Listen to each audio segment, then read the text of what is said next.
En el aspecto económico estamos viviendo varias situaciones tensionantes y se ha sumado una más durante esta semana, y es la visita de la presidenta de la Cámara de Representantes de Estados Unidos, Nancy Pelosi, a Taiwán. Mauricio, ¿realmente esta visita afecta a la economía?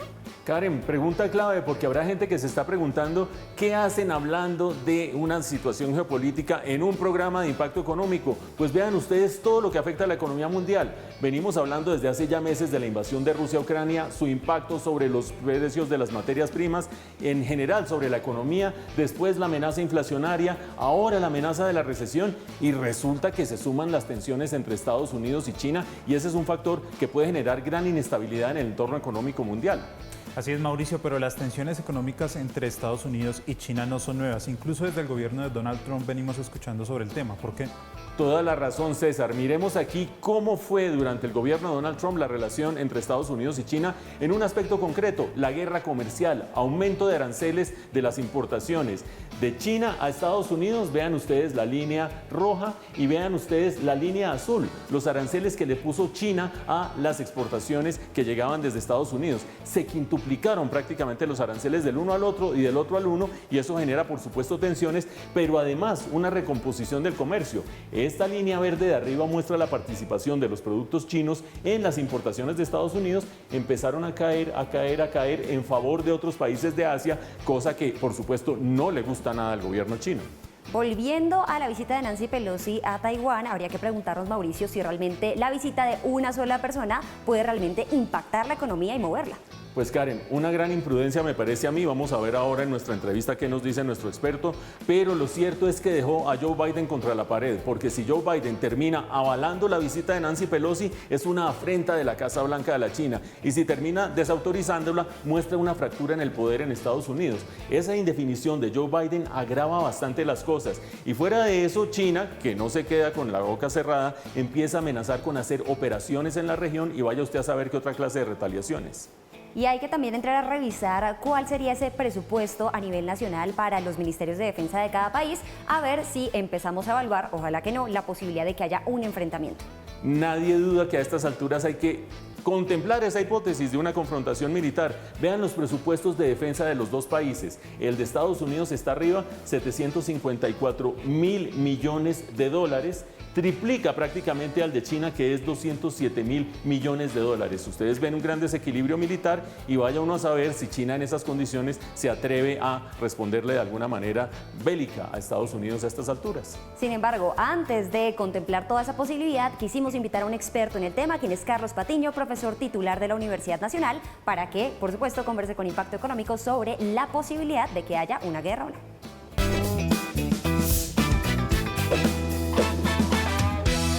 Así es, Karen, estamos con Carlos Patiño, profesor titular de la Universidad Nacional, experto en relaciones internacionales. ¿Quién mejor que él para aclararnos un par de cosas? Carlos, bienvenido a Impacto Económico. Mauricio, hola, muchas gracias. En primer lugar, Carlos, ¿es una imprudencia de Nancy Pelosi, del Poder Legislativo, haber hecho esta visita a Taiwán? ¿Dejó a Joe Biden contra la pared, o esto está más o menos coordinado por todo el gobierno de Estados Unidos? No creo que haya una coordinación. Aquí hay que tener claro que Estados Unidos es una democracia, y en tanto es una democracia, el poder legislativo es autónomo con respecto al poder ejecutivo, y en esta condición pues aparece un elemento que es muy importante, y es que el Congreso tiene su propia agenda, y en este caso Nancy Pelosi, como presidenta de la Cámara de Representantes y adicionalmente como vocera del Partido Demócrata, tiene su propia agenda. Hay que entender esta visita de Nancy Pelosi a Taiwán en el contexto de la disputa ideológica global entre autocracias y democracias, que en el marco de la guerra entre Rusia y Ucrania se ha puesto a la orden del día, y mucho más ante la amenaza, digamos, bastante cierta y bastante probable, de una invasión militar de la República Popular China contra Taiwán o la República de China. Bueno, esperemos que Xi Jinping también pueda diferenciar entre lo que hace el Poder Ejecutivo y lo que hace el Poder Legislativo, porque ahora dejó a la Casa Blanca manejando dos conflictos al tiempo. Uno a través de la OTAN, que es la invasión de Rusia a Ucrania, un tema en el cual además, Carlos, tú eres experto. Aquí está el libro recién salido del horno sobre la guerra en Ucrania, por lo tanto tienes muchos elementos de juicio. Y ahora esta tensión con la China. ¿Estados Unidos sí puede manejar dos conflictos de esa magnitud en el ámbito geopolítico?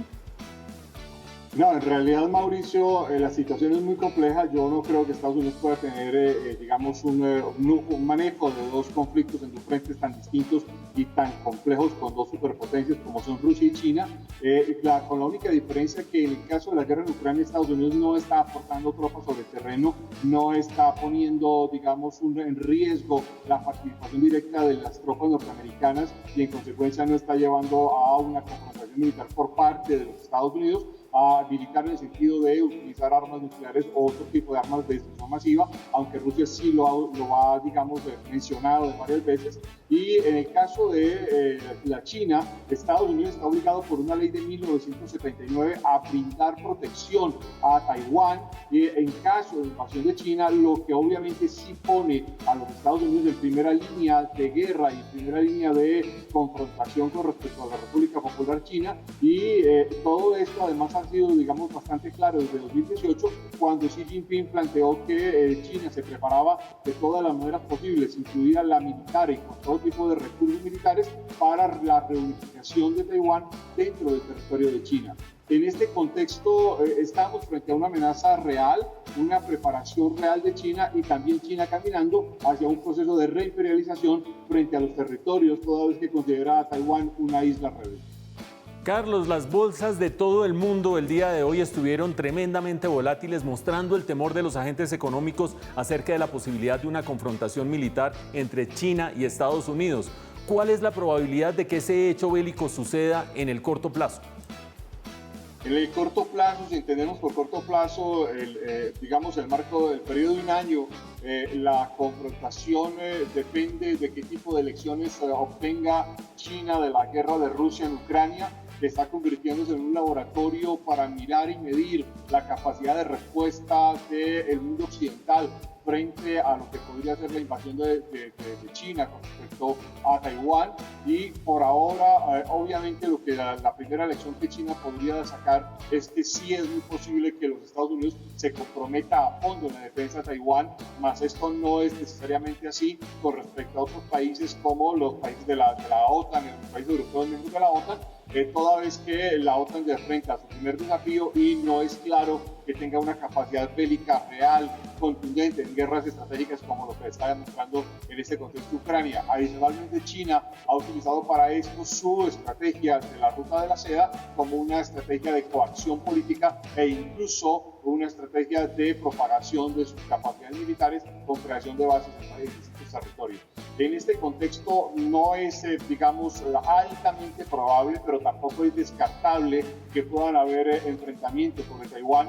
Y adicionalmente es importante recordar que algunos de los organismos de inteligencia internacional más importantes y más creíbles han señalado que sí tendremos posiblemente una confrontación militar por Taiwán antes de 2015 o 2026.